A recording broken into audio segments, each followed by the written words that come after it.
Rise and shine, friends. We're here with Magic Mind again.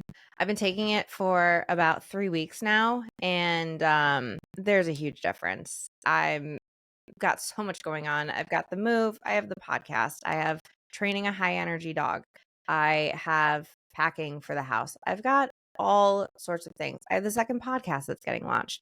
All the things. It's a lot to take in, and no amount of to-do list is really going to like help with the whole non-medicated ADHD thing.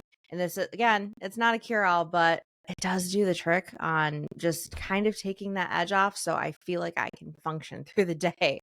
And they are so graciously sponsoring this episode of Hot Mess Espresso. And I also, again, there's a code. So if you use the link that I'll pop below or use my code HOTMESS50, you can get up to 50% off. It is so worth this stuff. I think I said before, but I'll say it again. I'm actually really looking forward to trying out their Max shot, which has a little bit more caffeine, because I'm trying to see if I can actually eliminate my Red Bulls. So we'll see how that one goes. But again, Hot Mess 50 to get 50% off. And thank you so much to Magic Mind for sponsoring this episode. Welcome back, guys.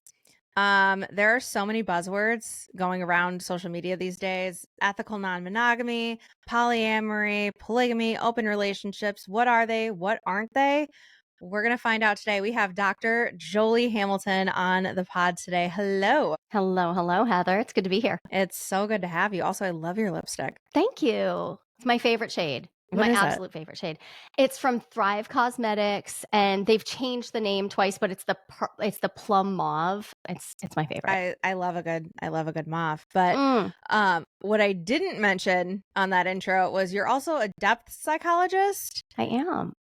What even is that? What even is that exactly? So when we say that word, a lot of times people hear death. It's not about death. It's about depth, DEPTH, right? Yep. Depth psychology is the study of the unconscious. We take the unconscious really, really seriously. So rather than focusing mostly on behavior and output, we tend to focus on the unseen. So we focus on your dream world, your interiority, all of the motivations that you can't see in day-to-day life unless you look and say, oh, those symptoms. We could also say those are clues to what's going on in the deeper layers. That's what we do. Okay. So how does that apply with your work? Yeah, like why non-monogamy? Because I will say most of my Jungian psychologist colleagues stay focused on like the dream work and individuation. Okay.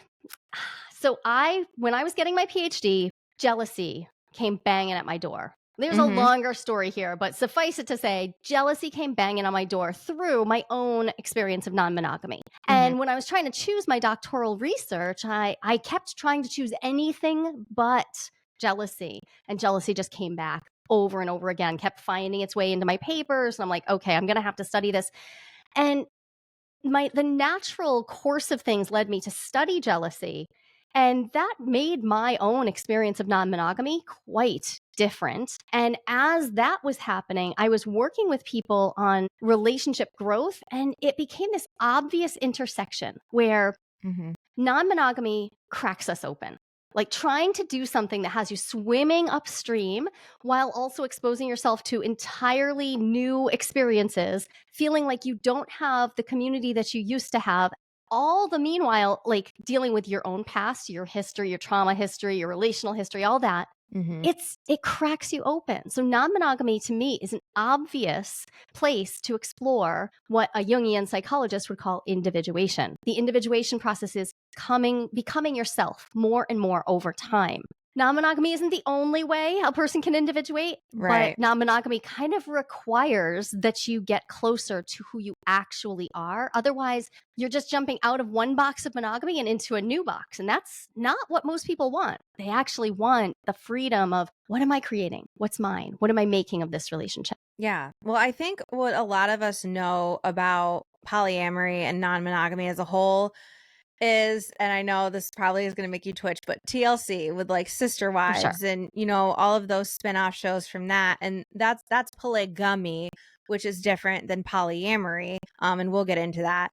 But when you're watching all of that, what are some of your biggest like miss that you're just like, that's not how that works. Oh my God, and obviously like a lot of that is probably like scripted and like refilmed and, you know, all of that. But what are some of your big, like, oh my gods Yeah. about what is basically a very public, almost like poster child for Right. what non-monogamy is? Yeah, it is. There are pluses and minuses. The upside to companies like TLC, brands like TLC, taking a phenomenon like polyamory, which by the way has been around for a long time, and they treat it Yes. like it's this brand new thing. It's not. And middle class white people did not invent it. Thank you very much. But They sure did not. we did not. So taking it and putting it in the public eye, there's an upside, right? Like we get a little bit more. We could call it brand recognition, like the words, the language of it starts to be normalized a little bit. However, I actually have had the joys and pains of working behind the scenes on a reality TV show, not about non-monogamy. It was actually about fitness. Because previous life, I was a CrossFit box owner, so like did another whole thing. And it's all editing. So the very first thing that pops into my imagination is remembering what happened to my client when they were going through a very normal body transformation and then watching what they turned it into. Yeah. So the one thing I can say for sure is it's all a fake, like all of it. Yeah. The people behind this, like nobody's agreeing to go on camera because they think, well, they're going to make us look good. They know what they're getting into. And there are reasons, right? Like there are reasons. But one of the things that stands out to me is there's always a need to brew drama, right? So where there isn't drama, we have to make it. And where there is drama, often the drama that we have, the drama that actually goes on is about super boring things like who didn't navigate the calendar well, or like the latest drama in my own personal polycule life was actually just about how we were using a set of words. It was the most boring, nerdy conversation because we got into all this drama over whether we were using the word polyamory or non-monogamy and what felt good to one partner didn't feel good to another partner. And nobody wants TV about that, though. No. Nobody wants. So instead, I do because I like the little intricacies, but yeah, no, everyone wants just like the dramatic, like, oh my God, did you see what just happened? Whose bed is she sleeping in next? And oh my God, is he even allowed to make a decision? Yeah. So we have to create drama because the actual drama is typically pretty low key. You know, my own entry into polyamory, that would have made some great TV. It was a hot freaking mess. It was a disaster, but nobody was filming it. I'm pretty glad about that because you wouldn't have needed an editor for how bad this was. There's a reason I do what I do because I made all the mistakes I could possibly have made. So when I look at those lovely people who are trying to represent a way of living their truth, and then it gets twisted and turned, what I really feel is like, oh, I wish people could see the inside of boring, like wholesome polyamory. That would be great. But boring, wholesome polyamory, it doesn't get the ratings, it doesn't get the reviews, or at least that's what the TV channels tell us. Like maybe it's not even true. Maybe it's not true. Yeah. Now, you were just talking about like your latest relationship drama. Speaking of that, there are so many, like, as I was saying earlier, there's so many buzzwords that are about this. Like you see it on dating apps too, like what they're looking for, like ethical non-monogamy and stuff like that. And it's like, do you even know what that actually is? So can you, with your expertise and your literal life experiences, can you break down the differences between what an open relationship is, what ethical non-monogamy is, and what the hell polyamory is? Like, can you tell us the things? Do that. And I want to start with a great big caveat, which is there is no arbiter of truth here. So someone might be using the word ethical non-monogamy, and I might completely disagree with them about how they're using that word and what they think it means, because language is something we co-create together. And these terms are also changing. So by the time someone listens to this episode, if they're listening to a playback like a year or two from now, things may already have shifted. But we do have some baseline stuff that I wish more people knew so that when they were first getting into non-monogamy, I wish they felt empowered to try on labels without feeling like, oh, I got to decide. Because again, that's about like when we leave that monogamous conditioning behind, it can feel really tempting to pick up the first label that feels safe enough, or the first label that will get me laid, or the first label that my partner seems to want to use. Big one. Big one on these dating apps. Oh my God. Yeah, exactly. So I actually see a lot of people use the term polyamory. Polyamory, that frisky conglomeration of Greek and Latin, right? It's already Mhm. kind of weird. Many loves. So most of us who claim the term polyamory as our core word, we would say we're open to building multiple caring, loving connections. Whether they're sexual or not is not the core of it. It's Right. caring, loving connections multiply and with the knowledge of everyone involved. But there's no inherent amount of overlap that individuals have to have. So like my partners may not know each other very well, but everybody knows that we're doing this. And it is about creating care and connection, even if we're on the more casual side. Mhm. But I have absolutely dated people myself who tell me that they're polyamorous. And then, we're on like date 4 or 5, and I'm getting into some deeper conversations with them. And I find out they're not available. They're not allowed, is often how it will get phrased. They're not allowed to fall in love with anyone else. And I'm like, That's not how it oh, for works. me, because I heard you say polyamory. And this is why I ask people, Yep. when I'm dating, one of the questions I'll ask is not, how's your polyamorous life work? I will say, what does polyamory mean to you? Tell me about that. Because That's a good one. often the label open relationship or just plain old non-monogamous or Mhm. consensually non-monogamous or consciously non-monogamous, something like that might be a better fit for, I'm just exploring. I don't really know yet, but I know I'm moving away from mono norms. I know I'm Mhm. moving out of that. Or a term like ethical non-monogamy, which is one that many people love, right? Because it's got the word ethics in it. It sounds cool. Yeah. So ethical non-monogamy gets used a lot on dating websites, and I worry about that a little bit because I I mean, do you have an ethical framework? Are you actually clear on what your ethical framework is? Most of us aren't. Most of us aren't like deeply reckoning with the philosophical impacts of every relationship. Some of you are, and I love dating you. You're awesome. But not everybody is, and that's actually okay. But putting the word ethical in there does sort of bring us into a deeper level than many people are really ready for.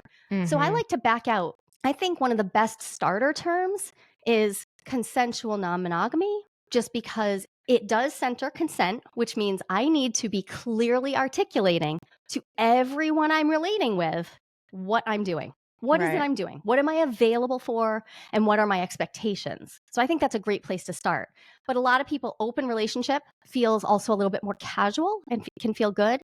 Mhm. And can we just throw in one more thing here, which is Throw it all in. you can just casually date. You don't have to be non monogamous. If you want to date multiple people and you're not ready for commitment, you don't have to claim any of this. Just because you want to date 5 people right now, post divorce, Chad, go ahead, date 5 people. That's fine. You're just casually dating. Not necessarily polyamorous. Totally fine. I think right around the shift out of COVID, a lot of people Mhm. picked up these terms and said, yeah, I need to get back out there. I want to date, and I want to date broadly without necessarily doing the homework about like, okay, what are these different things? How would I do this in a way that is about me building multiple concurrent relationships, not just dating casually? Because those are 2 different experiences, and either of them They can be are. done ethically. Right. There's also, relationship anarchy. Maybe we should toss that in too. Sure. Because You're telling me all the things. I'm loving it over okay. here. So relationship anarchy is, I mean, this is a big conversation. We can't get into all of it, but in the principles of like the anarchist political movement, right? It's against hierarchies. We don't want Mhm. to have hierarchical systems of power and oppression over one another. So Mhm. people who are doing relationship anarchy ideally are building every relationship as its own relationship and being super clear about what they're available for and what they're not. Now, some people use the term relationship anarchy, though, just to mean I'm a fuck around and I'm going to do whatever I want. So, Right. again, I got to come back to if you want to know what somebody means when they're saying these terms or they put it in their profile, ask them, hey, tell me, what does that mean for you? And if they can't tell you, don't date them. If they Yeah. can't even articulate what they're doing, they're not ready for it. And they're not ready for your level of conversation. Yeah. Because I know, like, when it comes to people putting ethical non-monogamy in dating apps, a lot of the times that's a huge red flag for, like, us, because 9 times out of 10, what these guys mean by ethical non-monogamy is I wanna, like, date you and you're, like, my main person, but I just, like, wanna fuck around and, by the way, not tell you about it. Yeah. Yeah. By the way, Which, like, uh, I know the answer to this, but for everyone listening, how much communication and trust is involved in these types of dynamics and relationships? How wide can your arms go? I could use, like, I have a lot of kids, to the moon and back, Heather, to the moon and Yeah. back. Like, Yeah. the Thank you for saying that. I think people think they have one conversation and it's all done. It's constant checking in. Like right. some people's boundaries change, or they think they're cool with something, and then it happens and they're like, actually no, like I'm not okay with that. And that's Especially okay. yeah, especially when you are in discovery phase, and I think of the Mhm. discovery phase 3 to 5 years minimum. 3 to 5 years of Yeah. changing a paradigm before you really start to know what works for me and what doesn't. And then let's say you go through another big life change. So, let's say you've been exploring open relating for 3 or 4 years, and now you experience the loss of a parent and you change jobs and you move across the country. Everything's up in the air again. So Yeah. even though you had figured out a lot of what worked for you, that doesn't mean it hasn't shifted. And so one way to think about this is all relationships are just one long conversation. And now you're going to have multiple conversations, but also you need to continually be in dialogue with yourself. And that's the core of it. If I can be in a real inquiry into who I am, what my wants and needs are, and how do I want to show up for other people? Not just what do I want to take in, but how do I want to offer myself to other people? That's where my non-monogamy really starts to thrive. I know what I'm available for, and I can tell people. And I can tell people what I'm not available for. This lets us build really yummy relationships. Right. Now, obviously jealousy, envy, like those are very real emotions that you're dealing with, especially when there's multiple people, and you might feel like your partner's paying a little more attention to their other partner than they are to you because of like, that partner may have more needs, or you guys, especially like if you and that particular partner just aren't really clicking right now. And then you throw social media in. Yeah. Yeah. And Yeah. Just that makes it like easier. It's fine. That'll be fine. so how as a whole, like even in like relationships as a whole, how is jealousies, like how is the effect throwing social media in?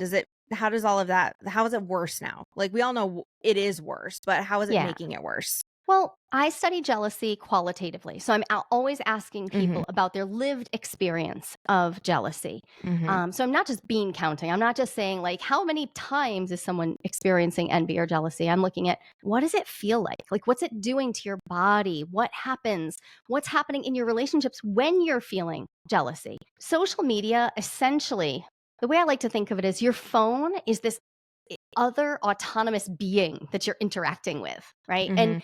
your phone is not something that you necessarily think of as a relationship, but I wish we all would. Think about how personal that phone is. I actually think that when we're talking about jealousy, think about every time we're scrolling, every time I am hit with a pang of I wish I could be that. I'm not good enough. I'm not like that. That's Mhm. envy. How many times is that on a single scroll session on my phone?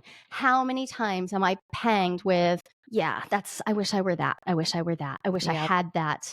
That's envy. So huge impact, a huge impact, one that we don't even have the studies necessary to understand just how big this issue is, how much it has changed. And then with jealousy, now we have another dimension because envy is wanting to be what someone else is or have what they have. Mhm. Jealousy is my fear or my sense of my valued relationship being threatened by someone else. So jealousy enters the picture in social media when my partner is following models and I'm like, is that okay? Does that feel okay? They're better than me. They're something than me. Or Mhm. when my partner has somebody who seems to follow them and likes every single one of my pictures. And now I'm like, Mhm. is this a problem? Like, do we have a problem here? But we also can just invent jealousy out of thin air, right? So like the Sure can. exposure, the exposure we have to so many images leaves us very ripe for feeling a threat, even if there isn't a threat. So I think of needing to really get conscious about how we're interacting with our devices and mostly with the images we're taking in. I love my phone. I love TikTok. I love Instagram. I'm all about it. Mhm. And curating my intake so that I am not fueling the fires, right? Like if I'm dealing with a lot of jealousy and a lot of envy, I got to brick my phone up sometimes. I gotta Yeah. I gotta put that thing in the lockbox and be like, I gotta take a break. Or Right. I gotta get myself onto Knit Talk and not look at anything but knitting. Just, I just got I I love cannot have that. it. I love that. I just gotta change channels completely. Jealousy and envy have been dialed up in this realm of social media, and it's not going anywhere. Like, we can't pretend like we're gonna fix that. We're not gonna fix it. We're gonna learn to work with jealousy differently. Yeah.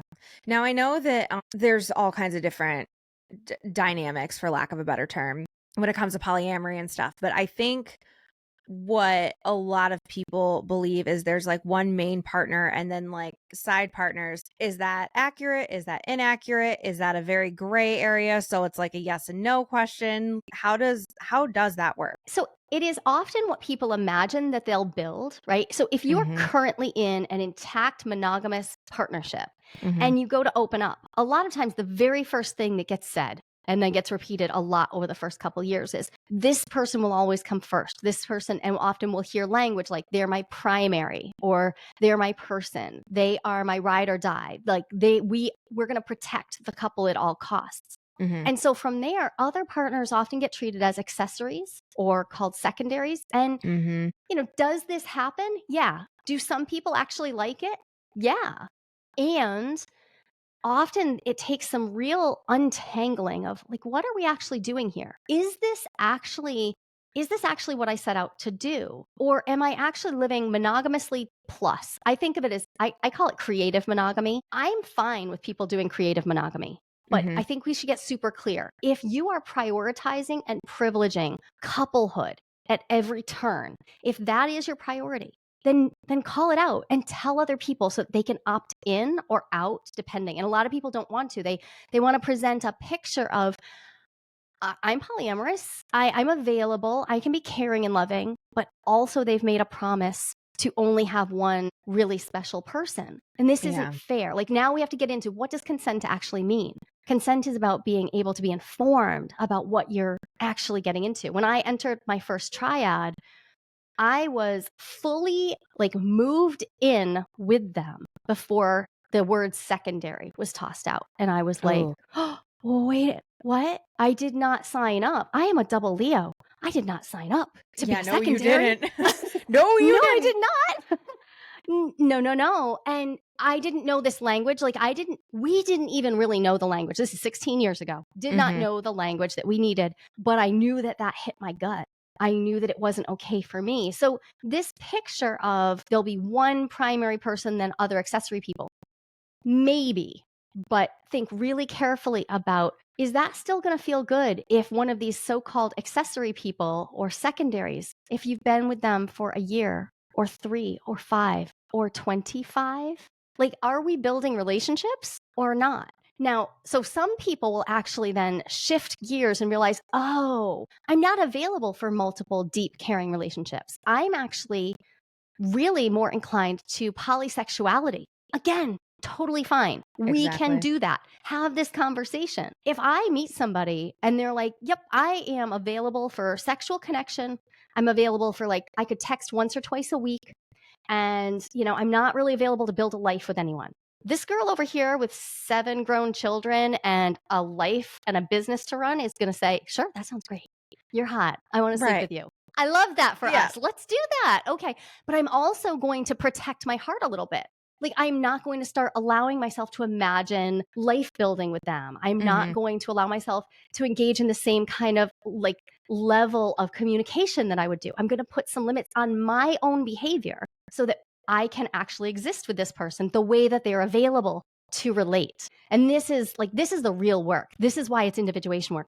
When Mm-hmm. people come to me and they're like, here's what I've got, here's what I'm available for, I know that they've been doing their inner work. I know that they understand that being in a relationship means showing up authentically as who you actually are. Mm-hmm. Honestly, that's what I want in monogamy too. Like, if I were dating one person, Literally, I'm I want over that here same like, thing. wow, I feel like if somebody literally told me that, like, in monogamy, Yeah. like, okay, deal. Like, now I know. We don't communicate like that. I think it's always, well, let's see where it goes. And like, Chad, it's not going anywhere. You're going to Just quit tell me. texting me after 2 months. Just like, let me know, bro. Like, just Yes. so I can act accordingly. Yes. You know, So but so many men that I have like started the dating process with, like dozens at this point. I'm Yeah. like, bro, if you had just told me you were looking for like a month or two fling, I would have been in. But now I'm pissed because on date 2, I've figured out what's happening and I've Mhm. dug out some details and I'm annoyed.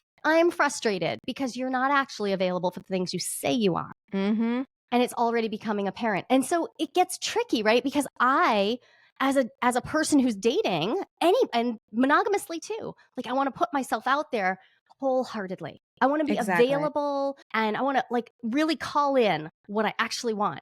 But I'm totally okay with just having fun with somebody Yeah. if they disclose that. But they got to Literally. disclose it. They got to disclose it. Be brave, Chad. Be brave. Yes, you can do it. We believe in you. But Yes. that's literally the thing. I think we're all so afraid of people being like, "Well, that's not going to work for me," that we're not willing to be honest with each other on where things are, and we don't realize how much like mentally that completely fucks with people. Totally. Yeah. Like, it's not even just the frustration and shit like that. It's like you get burnt out with dating because you're like, all I'm finding are people that want to hook up, and like that's fine and dandy. I don't care if all you want is to hook up, but fucking tell me, don't get me invested in your ass. And then you're just sitting there like, well, I said I wanted casual. I'm like, no, you didn't. You said, let's see where this goes. I like you. I like spending time with you. It's all those like fluff phrases that it's the breadcrumby phrases. Yeah, so we have to learn those phrases. And that is still true in non-monogamy. Like I Mm-hmm. still, as a non-monogamous dater, I still have to hear through those phrases. Mm-hmm. And I mean, I have like my dating vetting question list is extensive. Oh my God, you have a list. I love it. Because I have like, I want to know what someone's available for. Yes. And I want to be able to relate to them like in the right match for them. Like I want to energy match them in the right context, right? Like so Right. I want to know which aspect of me to be because not everybody deserves the whole me. Like Right. I'm a lot. I'm happy to be a lot, but not everybody deserves all of me.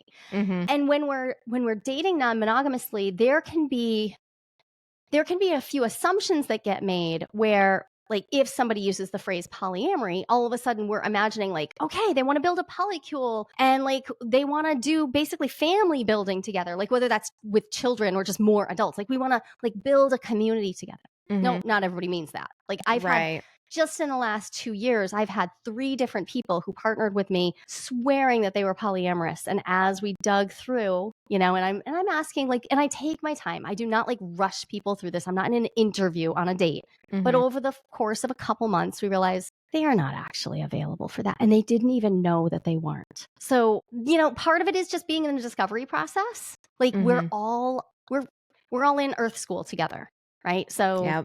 this is part of what I do is I date other people. And along the way, a lot of them find out like, oh, I'm not actually dating how I thought I was dating. Turns out I'm not available for all these things. And sometimes that's lack of imagination too. Like when I tell Mm-hmm. people like, okay, my youngest child is 18 now. So I am available again for like, I have a lot of energy that I can put out. Right. That can be intimidating. People are like, oh, people are really building polycules? People are like really like living with multiple, like, yes, that is a real thing. Multiple adults who all care about each other, who wants to be in connection and community together. Yes, it's a real thing. And I think the TLC shows have maybe given people the idea that that's either so dramatic that no one would do it, Mm-hmm. or that that's just like a line in a romantasy. And it's neither of those things. It is a real thing. Like I know some Right. very happy quads and larger living together, thriving together, but they don't have TV cameras in their bedrooms. Right. Yeah. What are a couple of myths about polyamory as a whole that really just grinds your gears that you would really just love to debunk on this episode today? Oh, well, the first one, that polyamorous people just don't get jealous. Like you have to be naturally not jealous to do Mm-hmm. polyamory well. Like I can just attest straight up myself. I am a very jealous person. I study jealousy professionally. That still hasn't made jealousy go away, but I navigate jealousy beautifully. I handle it really, really well. And I know a lot of people who they have a low tolerance for jealousy, like it's really hard for them, but they do polyamory really well because they learned how to build relationships that actually work for them, that build in transparency and privacy levels that feel good, and really build agreements that support them feeling like, okay, my jealousy doesn't have to be the defining characteristic of my life. Right. So first off, no, you don't have to be jealousy free to do polyamory well. Another would be that polyamory is inherently better than monogamy. Like and this cuts both ways, or that monogamy is inherently better. I don't like some people get on kind of a soapbox about it, especially in those like first discovery years, and get so excited like everybody should be doing polyamory. And I do think that there's an argument to be made that it would be cool for polyamory to be the default setting.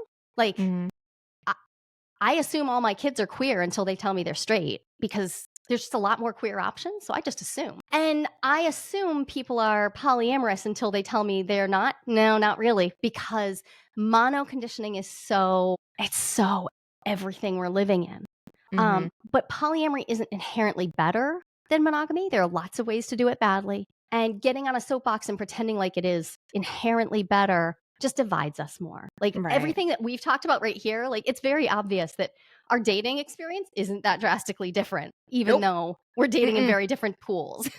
No, your pool's just slightly like bigger in a way because, you or smaller. Who could say? Because also I only date other non-monogamous people. Well, yeah, there's that. I don't know what I was trying to say, but like I know you get what I was trying to say with all of that. Well, I do. I totally get it, because actually it's weird because some people's dating pool is bigger because some non-monogamous people, some of my closest friends will date monogamous people. So their dating pool is really big because they're willing to date basically anyone who's single or non-monogamous. I have over the years been like, yeah, dating somebody who's like confirmed monogamous for themselves hasn't really worked well. That's not just because of my polyamory, though. A lot of that has to do with the fact that I have 7 kids. Like parenting takes up a huge amount of my energy, and I'm also done. Like my youngest child is 18. I'm done with that. So I'm not doing the family building phase of life. So in other words, I have to know who my dating pool is. I think all of us would be happier if we really knew who our dating pool is. Yeah. It's both smaller than we want and more accurate. Know who your target is. Now, this might be kind of a stupid question, but if you're non-monogamous, dating somebody monogamous, and you also as the non-monogamous person have other partners, does that kind of make the monogamous person slightly non-monogamous, or how the fuck does that work? It's a great question, right? This is such a good question because there's a philosophical attitude in here, right? Like, so it's a little bit like I have plenty of clients who one of them is bi and they're in a straight presenting marriage. Yeah, but right? But the marriage itself is pretty queer. Like, but is the other person like? I don't think there's a straightforward answer to this, but I will say this. My non-monogamy lives in me. I feel it. Like it's inherent. It doesn't matter whether I have 1 partner right now, 0 partners right now, or 20 partners right now. I'm non-monogamous. That's just my way of being and moving in the world. I both give a non-monogamous vibe, like I love multiply, but also I like to receive the affection and attention from other people who are also non-monogamous. But like when I have, and in the past, I have dated people who are mono. And some of them are like, I'm fine with my partner having multiple partners. That's fine. That's about what they're doing. I want to pour all of my attention to one person. That's what I like. So they feel their monogamy lives in them, right? Like they're like, this is me. This is who I am. It's kind of like an orientation. So it doesn't matter to them that I have a husband at home. They're like, yeah, but you're my partner and I'm monogamous. Over time, they might shift, but they also might not. Some people are just like, yeah, I'm mono, but I'm happy to date polyamorous people. I think it does take a lot of self-awareness, though, because you're going to have to be confronting other people's biases a lot. A lot of people are probably going to think you're being taken advantage of. And personally, I don't like the way that feels when somebody else is judging me and saying like, you're being mistreated because your partner's polyamorous. No, some mono couples really have a great time of it. Those dyads, they're great. And some of them don't. It's really, really freaking hard for some people and it doesn't work for everybody. Right. How did you know? Like, I know you said it was like deeply ingrained in you, but obviously you were monogamous up until 16 years ago. And obviously we're not going to get into details on how like the first one was a complete shit show. But how did you make that jump? How did you know? How did you like, just for people that might be questioning it, how the hell did you figure all of that out? For me, it started with when I heard the language of polyamory, which came in like sort of a twofold. Somebody I knew who I thought was monogamous, and I didn't know any other words for it, said that she had boy trouble. And I was like, I don't understand. You're married. What does that mean? She told me a story. And in the story, she was talking about having sex with another one of our mutual friends, and her husband was fully in approval. And I was like, oh, I think something just cracked open in me. I can never not know that that was possible. So there was that. And then I heard the word polyamory and what it meant. And I read it on a website somewhere. And I was like, oh, I've always fallen in love with multiple people. I just didn't think you were allowed to do anything about it. I had been in love over and over. Yeah, because what we've been told is like if you're in love with somebody else, that means you weren't in love with like your original partner, and it's like, yeah, no. Yeah.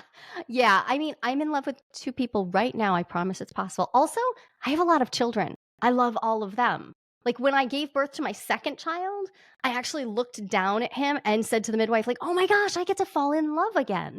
It's one of the great joys of having multiple children. We don't question a mother's love when she has multiple children. Right. But we absolutely questions people's capacity to love multiple romantic partners because we have, as a society, overcoupled exclusivity with romance. We've decided unconsciously, this is an unconscious aspect of our current social milieu, that these 2 things are synonymous, and that in order for it to be romantic and to be true and to be intimate, it has to be exclusive. Then, of course, we could get into the nuances of what does exclusive mean?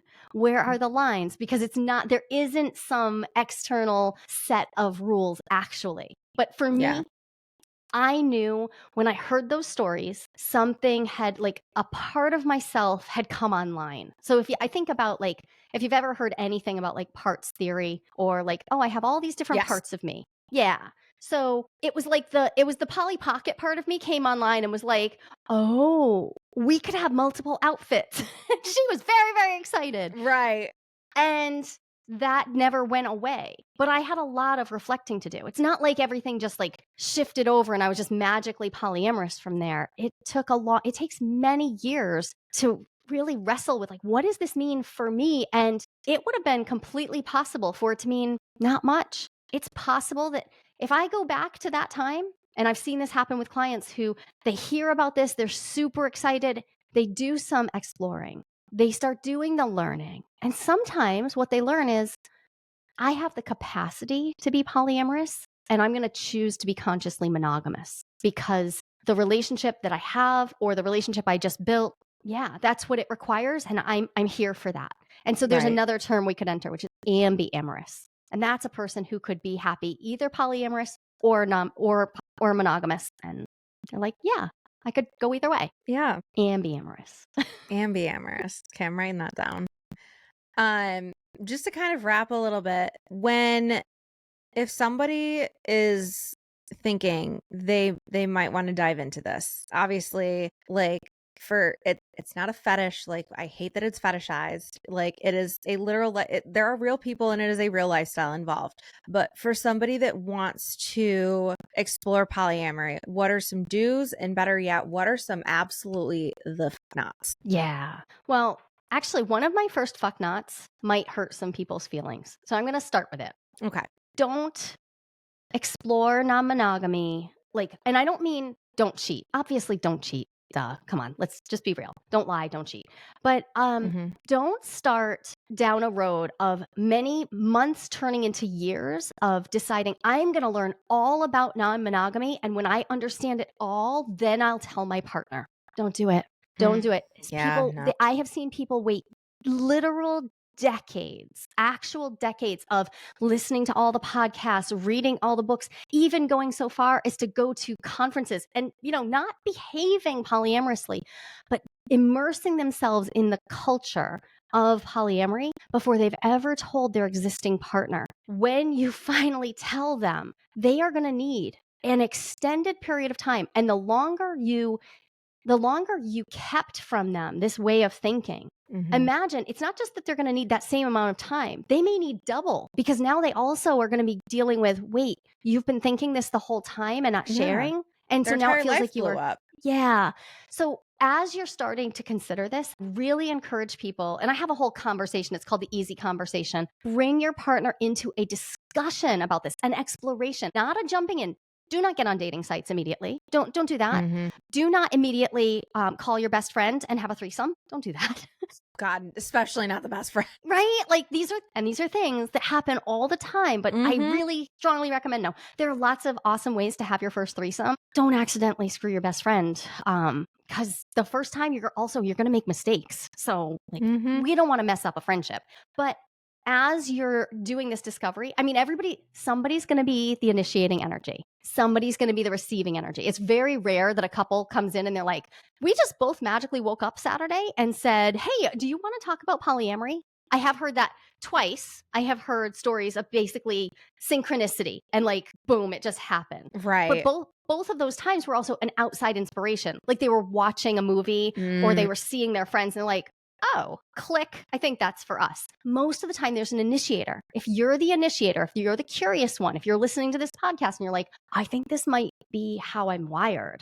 Great. We need to, if you have an existing relationship, we need to bring them into conversation, not about when can I go on a date, but will you explore this with me? Can we move our relationship from implicit default monogamy into a really conscious discussion of what it is that we're doing? And from there, non-monogamy isn't actually that big of a step. Because if we move everything into explicit, negotiated, like let's be in this together. Non-monogamy at that point is about, okay, how do we want these agreements to go? What would feel good for you? Let's experiment. Let's come up with the minimum possible dosage of experimentation that will get us a little bit of knowledge. You know, maybe we go to a sex party together. Maybe we just go to a strip club together. Maybe we do have a threesome, but not with our best friend. Maybe instead we do get on a dating app together and have our first threesome. But there's a million ways. Maybe we take my favorite path, which is education together. Really, most people go the therapy route. I actually strongly recommend an educational route. Learning together about this and unpacking what you've had already and then repacking your bags for the journey of non-monogamy. It's a game changer. Totally different thing. Yeah. How do people find you? Because you have a podcast, you are a relationship coach, or, a 16-year experience. I'm a veteran at this point. Yeah. You are a veteran. You have almost your 20 years in. Where can people find you, especially if, even if they're just exploring, if they're already in a polyamorous relationship and they just need some tweaking, like where can we find you? Yeah. So my podcast is called Playing with Fire. I co-host it with my anchor partner. So it's a great podcast to start off if you're like, how do people do this well? Often what I hear when people listen to Playing with Fire, they're like, that's not actually about polyamory. I'm like, yeah, because polyamory is about doing relationships really well. So Playing with Fire is for anyone who wants a really individuation-oriented experience of their relationships. So it's a great place to start. Also, if you're curious and you're like, well, I don't know whether I'm ready to actually dive in, you could go to joliquiz.com, JOLIQUIZ.com, and take a 10-question quiz that I built from my research that'll help you figure out where you are on the scale from, yeah, hell yeah, let's get you in. Let's talk about what would your next steps be?